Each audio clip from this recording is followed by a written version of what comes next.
"So I know how to fix it," said the poor girl. The billionaire laughed, but 8 seconds later it all changed. "Before continuing, please comment on which city you are watching from." The gleaming 42nd floor of the Meridian Tower in Manhattan buzzed with nervous energy as some of the world's brightest minds stood defeated before an enormous whiteboard that stretched across an entire wall.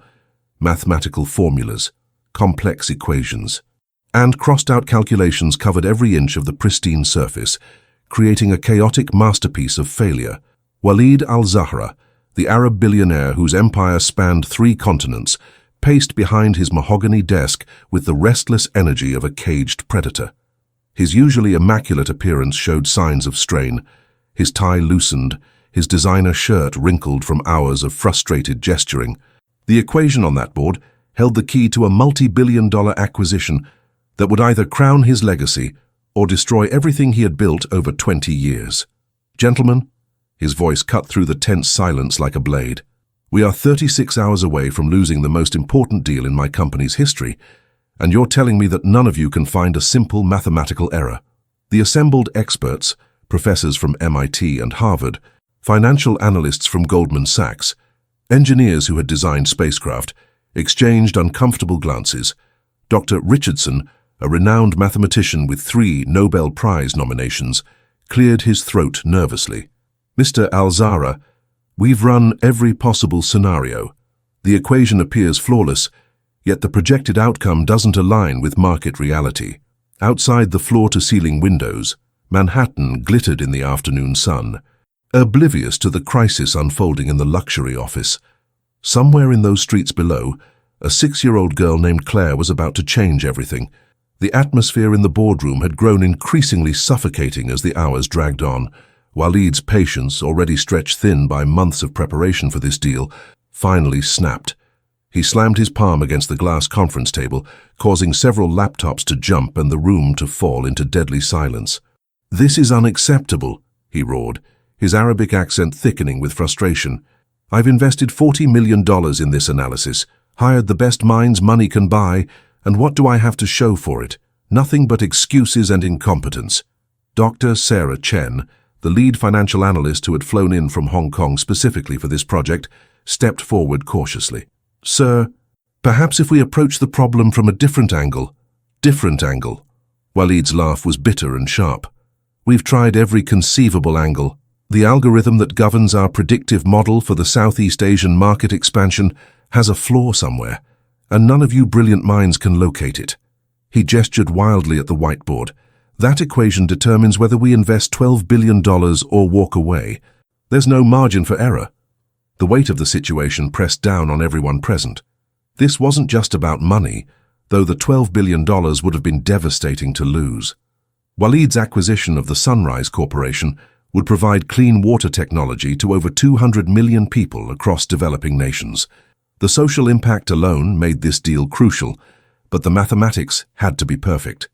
Meanwhile, 42 floors below, 6-year-old Claire Martinez wandered through the marble lobby of the Meridian Tower, her thin frame dwarfed by the soaring ceilings and crystal chandeliers. Her clothes, a faded pink dress that had seen better days and worn sneakers with holes in the toes, marked her as clearly out of place in this temple of wealth and power. Claire had been surviving on the streets for 3 weeks since her grandmother, her only remaining family, had passed away. The foster system had failed to place her, and she'd slipped through the cracks like so many children before her. She'd learned to be invisible, to move through the city's shadows, surviving on the kindness of strangers and her own remarkable resourcefulness. Today, hunger had driven her to take a desperate risk. The security guard at the front desk had stepped away for his coffee break, and Claire had noticed that the elevator doors stayed open just long enough for a small, quick child to slip inside unnoticed. She hadn't meant to end up on the 42nd floor. She'd simply pressed a button and hoped it would lead to a cafeteria or restaurant where she might find scraps of food. Instead, the elegant elevator had carried her to the executive level, where the soft hum of expensive air conditioning and the scent of leather and success filled the air. As Claire wandered down the carpeted hallway, her bare feet silent against the plush surface, she could hear raised voices coming from behind a set of massive oak doors. Curiosity, that dangerous companion of childhood, drew her closer. Through a crack in the slightly open door, Claire could see into the magnificent boardroom where chaos reigned. Her young eyes, accustomed to noticing every detail for survival, immediately fixated on the enormous whiteboard covered in numbers and symbols. While the adults in expensive suits gestured frantically and spoke in heated tones, Claire found herself strangely drawn to the patterns on the board. Growing up with her grandmother, who had been a retired mathematics professor before dementia claimed her brilliant mind, Claire had been exposed to numbers and equations from an early age. Her grandmother had called her mi pequeño genio, my little genius, and had spent countless hours teaching Claire to see the beauty and logic in mathematics. Even as the disease progressed, numbers remained one of the few things that still made sense to the elderly woman. Claire possessed what psychologists would later identify as savant-level abilities in pattern recognition and mathematical computation. Her brain processed numerical relationships with an intuitive understanding that defied her age and lack of formal education. She could see solutions where others saw only complexity. As she peered into the room, her attention wasn't captured by the luxury surroundings or the obviously wealthy man pacing behind the desk. Instead, her focus locked onto a small sequence in the upper right corner of the whiteboard where several equations intersected. There, hidden among the complex calculations, she spotted something that made her gasp softly. The error was elegant in its simplicity, a transposed digit in a coefficient that had cascaded through every subsequent calculation. It was the kind of mistake that brilliant minds often missed because they were looking for something far more sophisticated. To Claire's mathematical intuition, it stood out like a spelling error in a children's book. Inside the boardroom, Walid's frustration had reached a boiling point. "I want everyone out," he commanded, his voice echoing off the glass walls. "All of you. If you can't solve this problem, then I'll find people who can." The assembled experts began gathering their materials with wounded dignity, their prestigious reputations bruised by their failure. Dr. Richardson attempted one final appeal. "Mr. Al-Zahra, perhaps with more time—" "Time is what we don't have," Walid interrupted. "The board meeting is in 18 hours. 18 hours to either present a flawless analysis or admit that my company's expansion into emerging markets was built on faulty mathematics." As the experts filed out, their heads hung in defeat. One of them accidentally left the door slightly ajar. The sound of their departure echoed through the hallway, but Walid didn't notice the small figure who had been listening from outside. Claire stood frozen in the corridor, torn between her survival instinct to flee and an overwhelming compulsion to help. She had lived on the streets long enough to know that wealthy, powerful men, like the one in that office, rarely paid attention to children like her. But the numbers on that board called to her with an urgency she couldn't ignore. The equation wasn't just wrong, it was catastrophically wrong. And somehow, despite her youth and circumstances, Claire understood that this wasn't just about money. The passionate way the man had spoken about providing clean water to people who needed it reminded her of her grandmother's stories about using mathematics to make the world better. Taking a deep breath that seemed too large for her small chest, Claire pushed open the heavy door and stepped into the boardroom where her destiny awaited. The sound of the heavy oak door creaking open made Walid spin around from where he stood, staring out at the Manhattan skyline. His eyes, still blazing with frustration from the failed meeting, widened in complete bewilderment as they fell upon the small figure standing in his boardroom doorway. Claire looked impossibly tiny against the backdrop of the massive room, her worn pink dress a stark contrast to the polished marble floors and crystal fixtures.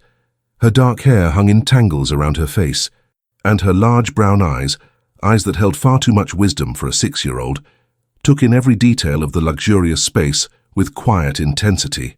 "What the hell?" Walid began, then caught himself, his business instincts kicking in even through his shock. "How did you get in here? Where is security?" Claire didn't answer immediately. Instead, her gaze had already found the whiteboard, and she was studying it with the same focused attention that a master chess player might give to a critical endgame position. The numbers seemed to speak to her in a language that transcended her limited vocabulary, revealing patterns and relationships that had eluded some of the world's most brilliant minds. I said, "How did you get in here?" Walid repeated, his voice rising. He reached for his phone to call security, but something about the child's absolute stillness stopped him. She wasn't cowering or trying to explain herself. She was analyzing. "There's a mistake," Claire said softly, her small voice barely audible in the vast room. She pointed a thin finger toward the upper right section of the whiteboard. "Right there. That number should be different." Walid's mouth fell open. For a moment, he couldn't process what he was hearing. Then, a laugh escaped him, not of humor, but of pure disbelief. "A mistake? You think there's a mistake?" He gestured broadly at the complex equations that covered the wall. "Little girl, some of the smartest people in the world just spent 6 hours looking at that board, and you think you can—" "The coefficient in the third derivative," Claire continued, seemingly oblivious to his incredulous tone, "it should be 0.847, not 0.874. When you transpose those digits, it changes everything else." The laugh died in Walid's throat. The specific nature of her observation, the confidence in her young voice, sent an unexpected chill down his spine. He looked at the board, then back at the child, his business mind struggling to process this impossible scenario. That's not possible," he muttered, more to himself than to her. "You can't even be in school yet. You probably can't even read properly." Claire finally turned her attention from the board to look directly at him. Her eyes held no fear, no deference to his obvious wealth and power. Instead, there was something almost pitying in her expression, as if she felt sorry for him for not being able to see what was so clear to her. "I can read numbers," she said simply. "My abuela taught me. She said numbers never lie, but people make mistakes with them all the time." Walid felt his world tilting slightly off its axis. The child's calm certainty was unnerving, but more than that, something deep in his gut, the same instinct that had guided him through countless business deals, was telling him to pay attention. "Your grandmother?" he asked, his voice softer now, some of his aggression fading into curiosity. "She was a math teacher," Claire explained, moving slowly toward the whiteboard as if drawn by an invisible force. "Before she got sick and forgot things, but she never forgot numbers. She said, I had a gift." As she approached the board, Walid could see the extent of her physical condition more clearly. Her clothes were not just worn but dirty, suggesting she'd been living rough for some time. Her thin arms and hollow cheeks spoke of chronic malnutrition. Yet her movements toward the mathematical equations were confident and purposeful. "She's dead now," Claire added matter-of-factly, without self-pity. "Been sleeping in the park, mostly. Sometimes people give me food." The casual way she mentioned her homelessness hit Walid like a physical blow. He was a man who dealt in billions, who owned properties on 4 continents, who had never wanted for anything material in his life. The idea of a child, especially one who might possess genuine mathematical insight, living on the streets of his city, struck him as fundamentally wrong, but practical concerns quickly reasserted themselves. "Even if you're right about this coefficient," he said, struggling with the absurdity of the situation, "there's no way a child could understand the complexity of these financial models. This equation predicts market behavior across 17 different economic sectors in emerging markets." Claire had reached the whiteboard now and was standing on her tiptoes to get a better view of the upper sections. "Markets are just people making choices about money," she said, her tone suggesting this was obvious. "People do things for reasons. If you can figure out the reasons, you can predict the choices. My abuela showed me games like that." She paused, studying a particular section more intently. "But this part here," she pointed to a complex integration, "it's assuming that people in different countries will react the same way to price changes. That's not right. Poor people and rich people think about money differently." Walid's breath caught in his throat. The child had just articulated, in her simple words, one of the fundamental criticisms that had been nagging at him about their economic model. His team of experts had built their predictions on the assumption that consumer behavior would be consistent across diverse economic demographics, an assumption that Walid's own experience in global markets had taught him to question. "How could you possibly know that?" he whispered. Claire turned to face him again, and for a moment he saw not just a homeless child, but something else entirely, a mind that operated on a different level, unencumbered by conventional thinking or academic limitations. "I watch people," she said. "When I'm asking for food or money, I see how different kinds of people decide. Rich people think about what they might lose. Poor people think about what they need right now. You can't use the same math for both. The profound simplicity of her observation left Walid momentarily speechless. He had spent 20 years building his business empire, had graduated summa cum laude from Harvard Business School, had closed deals that others deemed impossible. Yet this homeless 6-year-old had just identified a flaw in his thinking that could have cost him billions. He walked slowly to stand beside her, both of them now facing the intimidating wall of equations. "Show me," he said quietly. "Show me exactly what you see." Claire reached for a piece of chalk that had been abandoned on the ledge below the whiteboard. Her small hands could barely grip it properly, but she managed to point to specific sections of the equations with remarkable precision. "See this part here?" she asked, indicating a cluster of variables that represented consumer confidence indices. "It treats everyone the same. But when I watch people at the food trucks, the ones in nice clothes look at prices first. The ones in old clothes like mine, they look at how much food they get first." As she spoke, she began making small marks on the board, not erasing anything, but drawing attention to specific elements. Her approach was intuitive rather than formal, but Walid found himself following her logic with growing amazement. "The mistake isn't just the wrong number," Claire continued, her voice gaining confidence as she warmed to the subject. "It's that the whole equation thinks rich people and poor people make decisions the same way, but they don't. Poor people have to make decisions faster because they can't wait. Rich people can think longer because they have time." Walid's mind raced as he absorbed her words.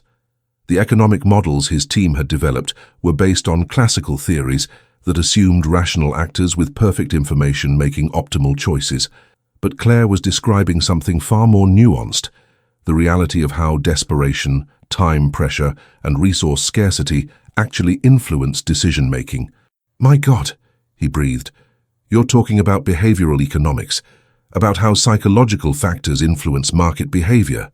Claire looked at him blankly. "I don't know those words. I just know people." Her innocent honesty struck him forcefully. Here was someone who had arrived at sophisticated economic insights not through academic study, but through lived experience. She had observed human nature at its most raw and essential level, stripped of the comfortable abstractions that characterized his rarefied world. "Tell me more," Walid urged, pulling up a chair so he could sit at her eye level. "What else do you see when you watch people?" Claire's face lit up with an enthusiasm he hadn't seen before. For the first time since entering his office, she looked like what she was, a bright child excited to share something she found fascinating. "People who have enough money. They think about tomorrow and next week," she explained, gesturing animatedly with the chalk. "But people who don't have enough, they only think about today, right now. So when prices change, they react super fast, but rich people take time to decide." She moved to another section of the whiteboard, pointing to variables that represented market volatility predictions. "This part says that when prices go up a little bit, people slowly buy less. But that's not true for poor people. Poor people stop buying right away because they can't afford to wait and see what happens." Walid felt a chill of recognition. Claire was describing market dynamics that his sophisticated computer models had completely failed to capture. The assumption of gradual, rational adjustment to price changes worked well for affluent consumers with disposable income and multiple options. But for people living paycheck to paycheck, or in Claire's case, day to day, economic decisions were binary and immediate. "The water project," he said suddenly, the implications hitting him like a thunderbolt. "Our models predict that people in developing regions will gradually adopt clean water technology as prices decrease and infrastructure improves. But if you're right, if people really need water and they don't have much money, they'll either buy it right away if they can, or they'll never be able to buy it at all," Claire finished. "There's no in-between." The profound implications of her insight began cascading through Walid's understanding of the entire acquisition. His company's projections had assumed a smooth adoption curve based on economic optimization models. But Claire was suggesting that the real world operated more like a series of thresholds, points at which people could either afford a necessity or couldn't, with very little middle ground. "Jesus Christ," he whispered, running his hands through his hair. "If you're right, our entire pricing strategy is wrong. We've been planning to gradually reduce costs over a 5-year period, but But people who really need clean water can't wait 5 years, Claire said matter-of-factly. They need it now, or their kids get sick. Her words hit him with the force of moral clarity. This wasn't just about financial projections or market penetration rates. Real people, people like Claire herself, were suffering while his company optimized profit margins and shareholder returns. For a moment, Walid sat in stunned silence, processing the magnitude of what this homeless child had just taught him. His entire approach to the acquisition, months of planning and analysis, had been built on fundamentally flawed assumptions about human behavior. The original coefficient, he said slowly, the one you said was wrong. If we change that, and if we incorporate your insights about different decision-making patterns, Claire nodded eagerly. The math would work better. It would show what really happens instead of what people in suits think happens. Despite everything, Walid found himself smiling. The child's directness was refreshing after hours of academic jargon and corporate doublespeak. But more than that, her insights were revolutionary. She had identified not just a mathematical error, but a fundamental flaw in how his entire industry approached emerging market analysis. "Claire," he said, testing her name for the first time. "Says that is your name, isn't it?" She nodded shyly, suddenly seeming more like the 6-year-old she was. "Claire, what you've shown me could change everything, not just for this deal, but for how we think about bringing essential services to people who really need them." The child's expression grew serious. "Will it help people get clean water?" "Yes," Walid replied, and for the first time in months, he felt absolutely certain about something. "Yes, it will help a lot of people get clean water." Claire smiled then, a radiant, genuine smile that transformed her thin face and reminded Walid that despite her extraordinary insights, she was still just a child who wanted to help others. "Good," she said simply. "My abuela always said that math should help people, not just make money." As Walid looked at this remarkable child, homeless, hungry, yet possessed of wisdom that had eluded teams of experts, he realized that his life was about to change in ways he couldn't yet comprehend. The equation on the whiteboard could be corrected, but the equation of his own existence had just been fundamentally altered. The next hour passed like a dream. Walid found himself on the floor beside Claire, both of them cross-legged in front of the massive whiteboard, as she walked him through her understanding of the mathematical relationships. Despite her limited formal vocabulary, her grasp of the underlying concepts was extraordinary. "See, when you fix this number here," Claire explained, pointing to the corrected coefficient, "it changes all these other numbers down here, like dominoes falling over." Walid watched in fascination as she traced the cascading effects of the correction through the complex equation system. Her approach was intuitive and visual, completely different from the rigorous analytical methods his team had employed, yet undeniably effective.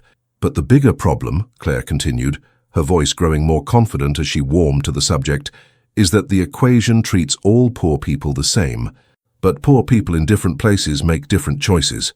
She moved to another section of the whiteboard, her small hand gesturing broadly.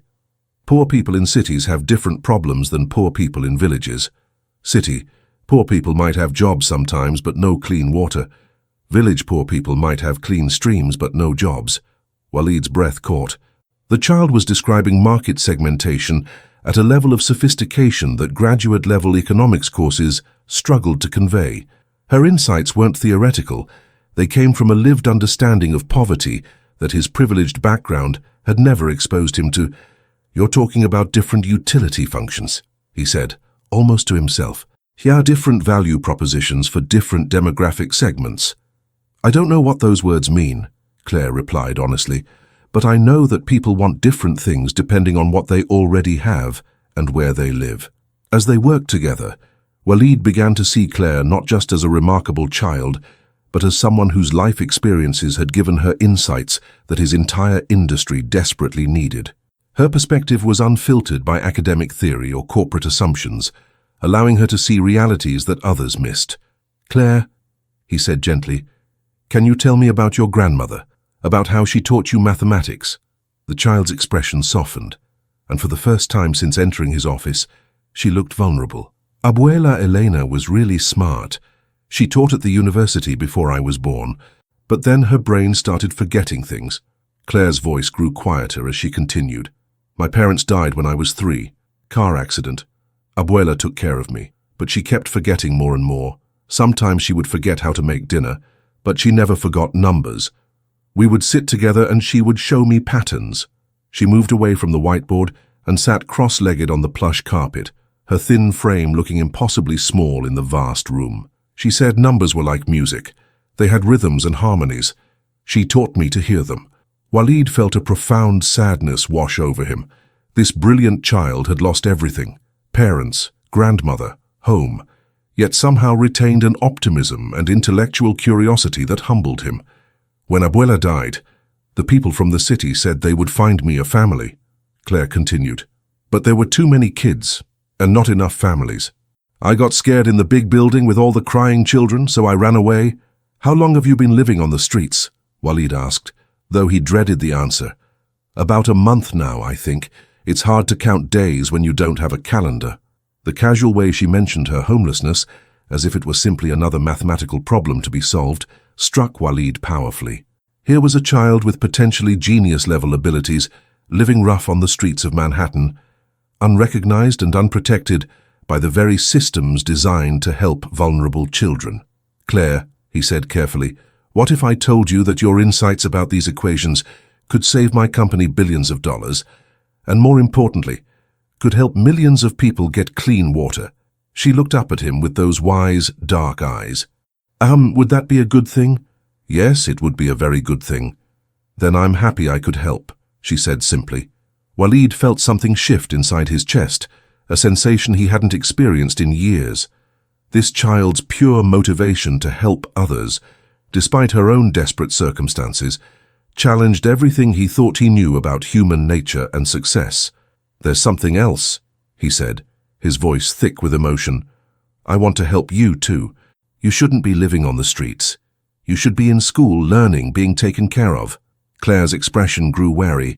The people from the city said that too. But they wanted to put me in a place with too many kids and not enough food. Not like that, Walid said quickly. I mean, I could make sure you have a good home, good food, good education, people who understand how special you are. For a long moment, Claire studied his face with an intensity that made him feel as if she were reading his soul. He realized that despite her youth, she had developed sophisticated survival instincts that allowed her to assess people's motivations and trustworthiness. Why would you want to help me? She asked finally. It was a fair question, and Walid found himself struggling to articulate an answer that encompassed the complex mix of gratitude, moral obligation, and genuine affection he was feeling. Because you helped me first, he said. Because you're extraordinary, and you deserve better than sleeping in parks. Because, he paused, surprised by his own honesty. Because meeting you has reminded me of something I'd forgotten about, why I started my company in the first place. What did you forget? That business should help people, not just make money. You said your grandmother taught you that math should help people. I think I need to remember that lesson too. Claire nodded solemnly, as if she understood the weight of what he was saying. Then, unexpectedly, she smiled, that radiant smile that had the power to light up the entire room. Okay, she said. But first, can we finish fixing the equation? I want to make sure the math is perfect so the water project works right. Walid laughed, a genuine, joyful laugh that surprised him with its intensity. Here was a homeless, hungry child whose first priority was completing a mathematical analysis to help strangers she would never meet. If that wasn't a lesson in humanity and purpose, he didn't know what was. Yes, he said, reaching for his own piece of chalk. Let's finish fixing the equation, together. As they returned to the whiteboard, both focused on the complex calculations that could change millions of lives. Walid realized that this moment represented more than just solving a business problem. It was the beginning of a transformation, not just for Claire, but for himself as well. 2 hours later, the whiteboard told a completely different story, where once there had been chaos and confusion, now there were clean, elegant equations that flowed logically from one section to the next. Claire had not only identified the original error, but had helped Walid restructure the entire economic model to account for the behavioral insights she had shared. It's beautiful, Walid murmured, stepping back to admire their work. The corrected equations painted a picture of market dynamics that was both more complex and more accurate than anything his team had produced. "Claire, do you understand what we've accomplished here?" The little girl nodded seriously. "We made the math tell the truth about people, instead of telling a story that sounds nice but isn't real." Her simple explanation captured the essence of what they had done better than any technical summary could. They had moved beyond theoretical models to create something that reflected actual human behavior in all its messy, unpredictable reality. Waleed's phone buzzed insistently from his desk, reminding him that the outside world still existed beyond this remarkable mathematical collaboration. He glanced at the screen to see 17 missed calls from his CFO, his head of acquisitions, and various board members. The corporate machinery was demanding his attention, but for the first time in years, he felt reluctant to engage with it. "I have to make some phone calls," he told Claire apologetically. "Important people who need to know about what we've discovered. Will you wait here?" Claire looked around the luxurious office uncertainly.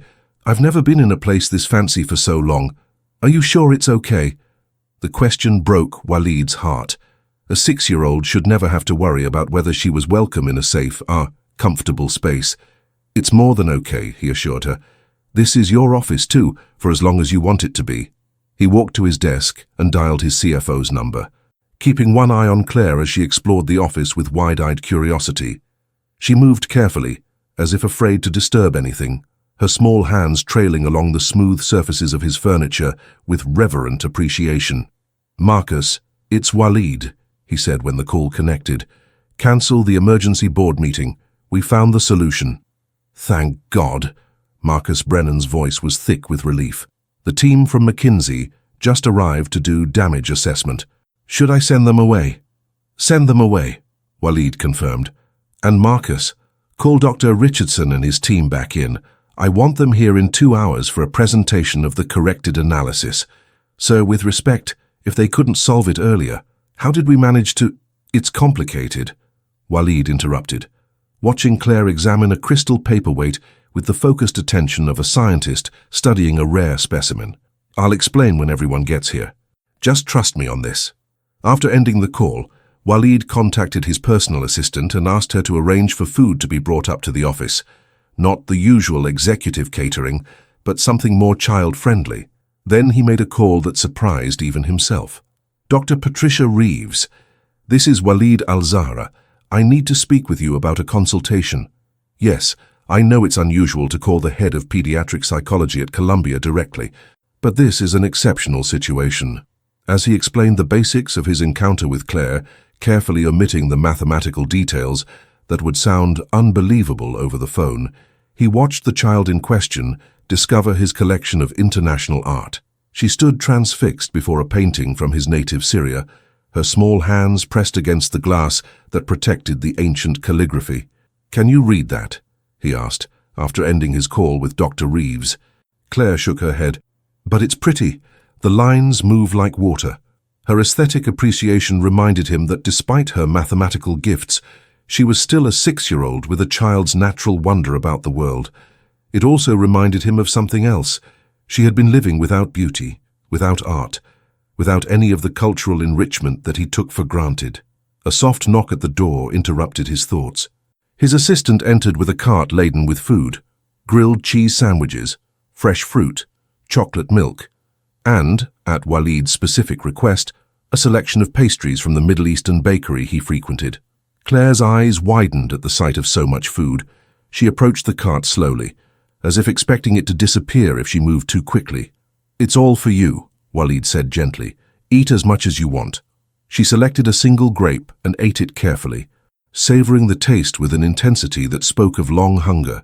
Waleed found himself fighting back tears as he watched her restrained approach to abundance, the behavior of someone who had learned that food was never guaranteed.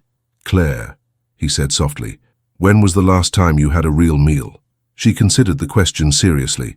"Mrs. Chen at the noodle shop gave me soup yesterday, or maybe the day before yesterday.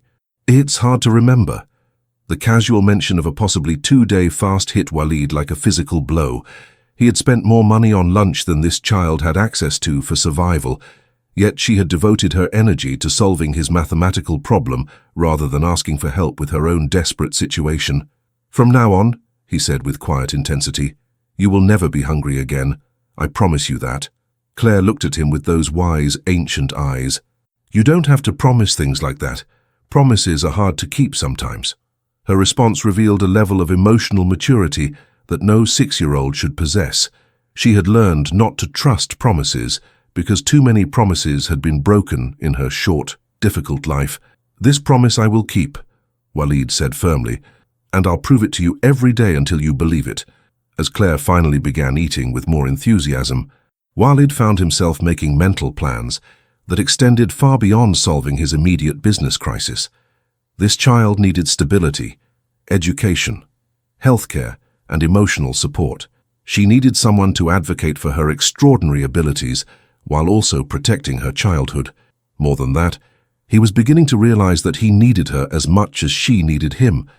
Her perspective had already revolutionized his understanding of his business, but beyond that, her presence was awakening something in him that he had thought was lost, a sense of purpose that went deeper than profit margins and market dominance. "Claire," he said, as she finished her second sandwich, "I want to ask you something important. How would you feel about coming to live with me, not in a foster home or an institution, but in my home, as part of my family?" She stopped eating and studied his face with that penetrating gaze. "Do you have a family already?" "No," he admitted. "It would be just you and me. And probably some people to help take care of you when I'm working. Like servants. Like friends who happen to work for me. Good people who would love you." Claire was quiet for a long time, processing this offer with the careful consideration of someone who understood that life-changing decisions required thought. "If I said yes," she finally asked, "would I still be able to help people with math?" The question revealed everything about her character that Walid needed to know. Even when offered security and comfort, her primary concern was whether she could continue using her gifts to help others. "Yes," he said without hesitation. "In fact, I think you could help a lot more people if you had the right education and support." Claire nodded slowly. "Then yes. I would like to try being part of your family." The simple acceptance of his offer flooded Walid with emotions he hadn't experienced in decades. Joy, gratitude, terror, and a fierce protective instinct all crashed over him simultaneously. "Good," he managed to say through the tightness in his throat. "That's very good." The transformation of Walid's office over the next hour was remarkable. What had begun as a sterile corporate environment had become something warmer and more human, largely due to Claire's presence. She had discovered his collection of mathematical puzzles, executive toys he had never bothered to solve, and was working through them with casual efficiency while he handled the logistics of their newfound partnership. Dr. Patricia Reeves arrived first, a distinguished woman in her 50s with kind eyes and an air of professional competence. Walid had specifically requested her because of her reputation for working with gifted children, particularly those who had experienced trauma. "Mr. Al-Zahra," she said as she entered the office, "I have to admit, your call intrigued me. It's not often that I get asked to evaluate a child's cognitive abilities in a corporate boardroom." Her eyes found Claire, who was absorbed in solving a complex three-dimensional puzzle that had frustrated Walid for months. The little girl glanced up briefly, offered a shy smile, then returned to her work with intense focus. "That's Claire," Walid said softly. "She's extraordinary." Dr. Reeves observed Claire for several minutes, noting the child's problem-solving approach, her sustained attention span, and her methodical testing of different solutions. When Claire successfully completed the puzzle, something that typically took adults hours to accomplish, the psychologist's eyebrows rose significantly. "How long has she been working on that?" Dr. Reeves asked quietly. "About 15 minutes, Walid replied. "And her background, her educational history. She's been homeless for approximately a month. Before that, she was cared for by her grandmother, a retired mathematics professor who suffered from dementia. No formal schooling that I'm aware of." Dr. Reeves's expression grew increasingly intrigued as Walid explained the events of the afternoon, carefully describing Claire's mathematical insights without revealing the confidential business details. "I'd like to conduct some preliminary assessments," Dr. Reeves said. "Nothing formal or intimidating, Just some conversations and activities that might help us understand her cognitive profile better. As Dr. Reeves began her informal evaluation, engaging Claire in what appeared to be casual play, but was actually sophisticated psychological assessment. Waleed's team began arriving for the presentation of the corrected analysis. Dr. Richardson entered first, his earlier confidence replaced by obvious anxiety about his failure to solve the equation. He was followed by Dr. Chen, the financial analyst, and several other members of the original consulting team. "Sir, Dr." Richardson began tentatively. "I want to apologize for this morning's failure. We've been working non-stop to find alternative approaches." "That won't be necessary," Waleed interrupted. "The problem has been solved." The relief on their faces was palpable, but it quickly turned to confusion when they noticed Claire playing with Dr. Reeves in the corner of the office. "I don't understand," Dr. Chen said, glancing between the whiteboard and the child. "Who corrected the analysis?" Waleed walked to the whiteboard, which still displayed the elegant equations he and Claire had developed together. "This is our corrected model. As you can see, the original coefficient error has been fixed, and we've also restructured the behavioral assumptions to better reflect actual market dynamics in emerging economies." The assembled experts studied the board with growing amazement. The mathematical work was not only correct but sophisticated, incorporating insights that went well beyond simple error correction. "This is brilliant," Dr. Richardson murmured. "The integration of psychological factors into the economic modeling, it's revolutionary." "Who did this work?" Waleed gestured toward Claire, who was now engaged in what appeared to be an advanced pattern recognition exercise with Dr. Reeves. "She did." The silence that followed was deafening. Dr. Chen was the first to find her voice. "Sir, I'm not sure I understand. Are you saying that Child corrected our mathematical analysis?" "I'm saying that Child identified flaws in our fundamental assumptions that none of us had considered," Waleed replied firmly. "Her insights about behavioral economics in poverty-affected populations are not only accurate, but essential to the success of our water purification project." Dr. Richardson approached the whiteboard, studying the equations more closely. "The mathematical sophistication here, Mr. Alzara. This little girl would need to understand advanced calculus, statistical modeling, and economic theory to make these corrections." "She understands people," Waleed said simply. "She understands how desperation and scarcity affect decision-making because she's lived it. That understanding translates into mathematical insights that our theoretical models missed." As his team continued to absorb the implications of what Claire had accomplished, Dr. Reeves completed her preliminary assessment and approached Waleed with the expression of professional excitement tempered by concern. "Mr. Alzara, could we speak privately for a moment?" They moved to the far corner of the office, where Dr. Reeves spoke in low and urgent tones. "That child is extraordinary beyond anything I've seen in 20 years of working with gifted children. Her pattern recognition abilities, her mathematical intuition, her capacity for complex reasoning, it's off the charts. But, Waleed prompted, she's also showing signs of significant psychological stress, the hypervigilance, the controlled eating behavior, the emotional guardedness. These are classic indicators of survival trauma. She needs immediate support, not just for her intellectual development, but for her emotional healing." Waleed nodded gravely. He had suspected as much from observing Claire's careful, cautious behavior throughout the day. "What does she need?" he asked. "Stability, consistency, and time. Gifted children who have experienced trauma need specialized care. Their intellectual abilities can actually complicate their emotional processing. She's going to need therapy, educational support, and most importantly, people who understand that being intellectually gifted doesn't mean she's emotionally mature." "I want to adopt her," Waleed said quietly. "I want to give her everything she needs to heal and grow." Dr. Reeves studied his face carefully. "That's a significant commitment, Mr. Al-Zahra. Adopting any child is challenging. Adopting a traumatized gifted child requires resources, patience, and emotional availability that many people underestimate."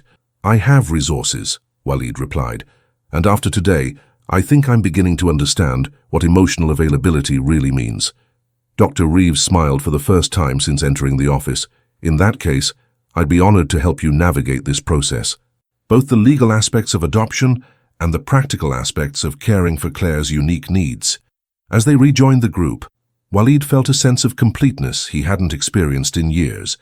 His business crisis had been resolved, but more importantly, he had found something he hadn't even realized he was searching for, a sense of family and purpose that went beyond professional achievement. Claire looked up from her activities as he approached, and the trust he saw in her eyes was both humbling and terrifying. She was depending on him now, and he was determined not to let her down. The following morning dawned bright and clear over Manhattan, but for Walid, the real illumination had occurred the previous day. He arrived at his office early, having spent the night in his penthouse apartment, making arrangements for Claire's immediate needs: clothing, a bedroom setup, educational materials, and most importantly, legal consultation about the adoption process. Claire had spent her first night in real safety in weeks, sleeping soundly in the guest room of his penthouse. When he had checked on her before leaving for work, she was still curled under the covers, her small form finally relaxed in genuine rest. Dr. Reeves had stayed late the previous evening, helping to establish routines and protocols that would support Claire's transition from homelessness to stability. She had also connected Walid with specialists in education for gifted children, trauma counselors, and family lawyers experienced in complex adoption cases. The corrected mathematical analysis had been formally presented to the board at an emergency session that ran until nearly midnight. The response had been unanimous approval for the Sunrise Corporation acquisition, with several board members specifically noting the revolutionary insights that had made the deal viable. What Walid hadn't told the board, what he wasn't sure he would ever tell them, was that their $12 billion decision had been enabled by a homeless 6-year-old who saw mathematical truth with the clarity of pure intuition. Now, as he sat in his office reviewing the final acquisition documents, Walid found himself thinking less about the business implications and more about the human ones. The water purification project would indeed help millions of people access clean drinking water, but it would do so using principles that Claire had articulated: immediate accessibility for those who needed it most, rather than gradual market penetration optimized for profit margins. A soft knock interrupted his thoughts. His assistant entered with Claire, who was wearing new clothes, but still carried herself with the careful wariness of someone unused to safety. "Good morning," Walid said, rising to greet her. "Did you sleep well?" Claire nodded, though she seemed overwhelmed by the continued luxury of her surroundings. The bed was very soft and warm. The simple appreciation in her voice reminded Walid of how much he had always taken for granted. Clean sheets, consistent warmth, security. These basic human needs had been luxuries for this remarkable child. "I have some people I'd like you to meet today," he said gently. "They're going to help us make sure you get the best education possible." Dr. Sarah Martinez from Columbia's Gifted Education Program arrived first, followed by Dr. James Chen, a specialist in accelerated learning for exceptional children. Both had been briefed by Dr. Reeves about Claire's unique combination of intellectual gifts and traumatic experiences. What followed was not a formal testing session, but rather a series of exploratory conversations and activities designed to understand how Claire's mind worked. The results were even more extraordinary than anyone had anticipated. Claire's mathematical abilities extended far beyond pattern recognition. She demonstrated an intuitive understanding of statistical relationships, probability theory, and even quantum mathematical concepts that typically required graduate-level study. Yet she approached these complex ideas through practical, human-centered examples that made abstract concepts concrete. "Claire," Dr. Martinez said during one particularly revealing exercise, "can you tell me how you know when a mathematical solution is correct?" The little girl considered the question seriously. "It feels balanced," she said finally, "like when you're walking and you're not falling over. The numbers have to hold each other up properly." This description of mathematical elegance as physical balance revealed a synesthetic understanding of mathematics. Claire literally felt mathematical relationships in her body, allowing her to process complex equations with an intuitive certainty that complemented her analytical abilities. But the most remarkable discovery came when Dr. Chen presented Claire with a real-world problem: designing an optimal distribution system for emergency medical supplies in disaster areas. "This is actually something my company consults on," Dr. Chen explained to Walid as Claire studied a map marked with population centers and resource constraints. "It typically takes our computer models several hours to generate optimal solutions." Claire examined the problem for perhaps 10 minutes, then began sketching simple diagrams on a piece of paper. Her approach was entirely visual and intuitive, yet when Dr. Chen later verified her solution using sophisticated algorithms, her distribution pattern was not only mathematically optimal, but included efficiency improvements that his team had never considered. "She's not just gifted," Dr. Chen told Walid quietly, as Claire worked on additional problems with obvious enthusiasm. She represents a completely different way of approaching mathematical problem-solving. Her insights could revolutionize how we think about applied mathematics in humanitarian contexts. As the day progressed, Walid began to understand the true scope of the responsibility he had undertaken. Claire wasn't just a homeless child who needed rescue. She was a once-in-a-generation intellectual talent whose abilities could genuinely change the world if properly nurtured and directed. But more than her mathematical gifts, Claire's fundamental decency and empathy impressed everyone who met her. Despite her own suffering, her primary concern remained helping others. When presented with abstract mathematical problems, she consistently asked whether solving them would benefit people in need. "Mr. Alzara," Dr. Martinez said as the evaluation session concluded, "I need to be very clear about what we're dealing with here. Claire's intellectual abilities are extraordinary, but they're paired with an emotional maturity and ethical foundation that's equally rare. She has the potential to make contributions to mathematics and humanitarian work that could impact millions of lives. But," Walid sensed there was more, "but she also needs to be protected from exploitation and burnout. Gifted children, especially those who have experienced trauma, can easily be overwhelmed by adult expectations. She needs education, certainly, but she also needs time to be a child, to heal and to develop at her own pace." Walid looked across the room where Claire was showing Dr. Reeves a mathematical game she had invented using office supplies. Her laughter, the first he had heard from her, was pure and joyful, reminding him that beneath the extraordinary intellect was still a 6-year-old girl who deserved happiness and childhood wonder. "What do you recommend?" he asked. "A carefully structured educational program that challenges her intellectually without overwhelming her emotionally. Continued psychological support to help her process her losses and trauma, and most importantly, a stable family environment where she feels unconditionally loved and protected." "She'll have that," Walid said with quiet conviction. "Whatever she needs, she'll have." As the day ended and the specialist departed with plans for comprehensive educational and therapeutic support, Walid found himself alone with Claire in his office once again. The whiteboard still displayed their corrected equations, mathematical poetry that had emerged from their unlikely collaboration. "Claire," he said, as they prepared to leave for his penthouse, "are you happy with the decision you made yesterday?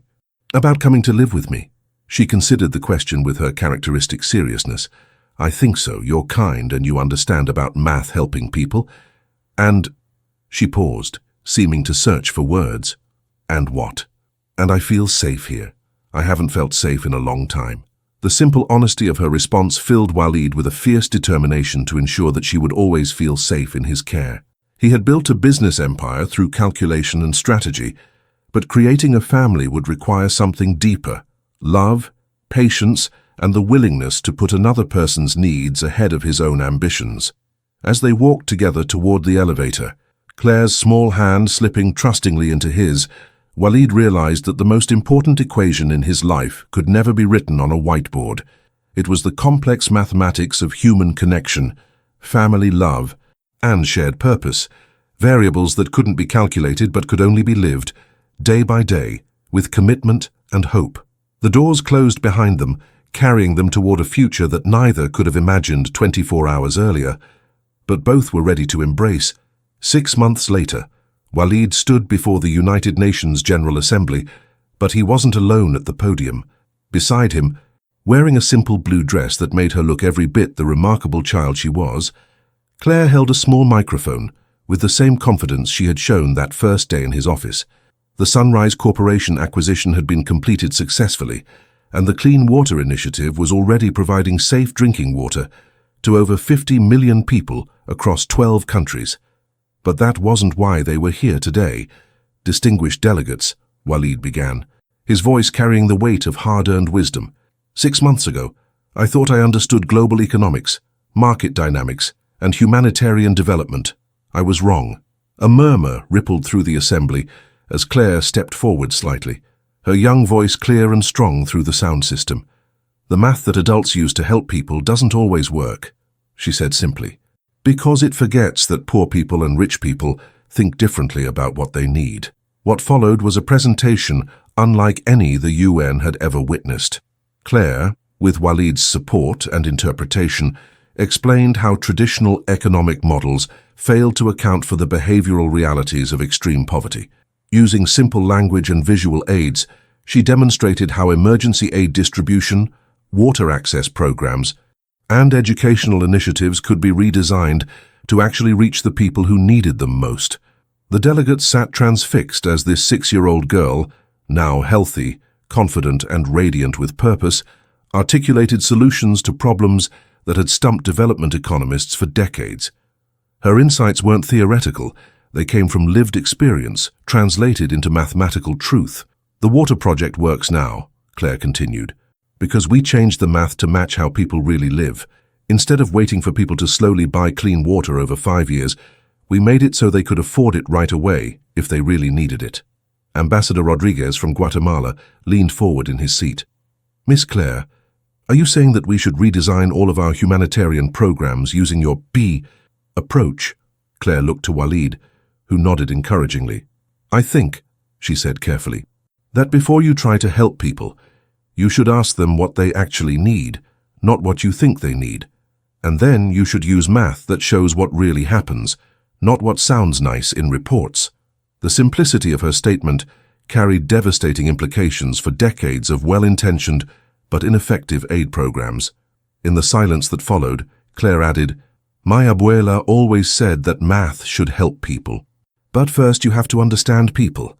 When the presentation ended, the standing ovation lasted for nearly 5 minutes, but more importantly, 12 countries immediately requested consultations on redesigning their humanitarian programs using Claire's human-centered mathematical approach. As they left the podium together, Claire slipped her hand into Walid's. Did we help people today? She asked. Yes, Habibti, he replied, using the Arabic term of endearment that had become natural between them. We helped a lot of people today. 2 years later, the Claire Martinez Alzara Foundation had revolutionized humanitarian mathematics across 4 continents. Operating from a purpose-built facility that combined cutting-edge research capabilities with spaces designed for a growing child's needs, the foundation had become the premier consultancy for human-centered development economics. Claire, now 8 years old and thriving under the careful guidance of specialized educators and therapists, had retained all of her mathematical brilliance while finally experiencing the childhood that had been stolen from her. Her adoption by Walid had been finalized within 6 months, creating a family bond that surprised everyone with its depth and authenticity. The formerly sterile billionaire had discovered that love multiplied rather than divided when shared, and his business empire had transformed from a profit-driven machine into a force for global change. The water initiative alone had now reached over 200 million people, but it was just one of dozens of projects guided by Claire's revolutionary approach to humanitarian mathematics. Dr. Reeves, who had become both family friend and professional advisor, often marveled at how completely both father and daughter had healed each other.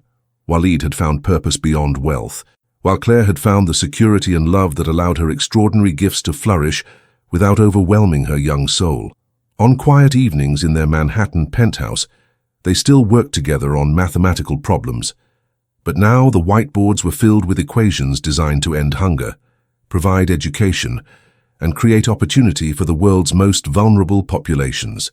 Claire's insights continued to reshape how economists understood human behavior under extreme conditions. Baba, Claire said one evening, using the Arabic word for father that had become natural to her, do you think Abuela would be proud of how we use math to help people? Walid looked at his daughter, for that's what she had become in every way that mattered, and saw not just the brilliant child who had saved his business deal, but the remarkable young woman she was becoming. Her empathy had grown alongside her intellect, creating a combination that promised to change the world. "I think," he said, pulling her close for their nightly hug, "that your grandmother would be amazed by the beautiful person you've become and the incredible difference you're making in the world." Outside their windows, Manhattan glittered with the lights of 8 million dreams, 8 million struggles, and 8 million stories of human resilience. Somewhere in those streets, there were surely other Claires waiting to be discovered, other brilliant minds trapped by circumstance and poverty. But thanks to one homeless child's courage to speak truth to power, the mathematics of hope had been forever changed, proving that sometimes the most profound solutions come from the most unexpected places. What extraordinary potential lies hidden in the margins of our society. How many brilliant minds are we overlooking because they don't fit our expectations of where genius should be found? Claire's story reminds us that true transformation begins when we listen to voices that have been silenced and recognize wisdom in places we least expect to find it. The next time you encounter someone society has forgotten, remember that they might just hold the key to solving problems you never knew existed. Sometimes the smallest voices carry the most powerful truths. We just need to be brave enough to hear them.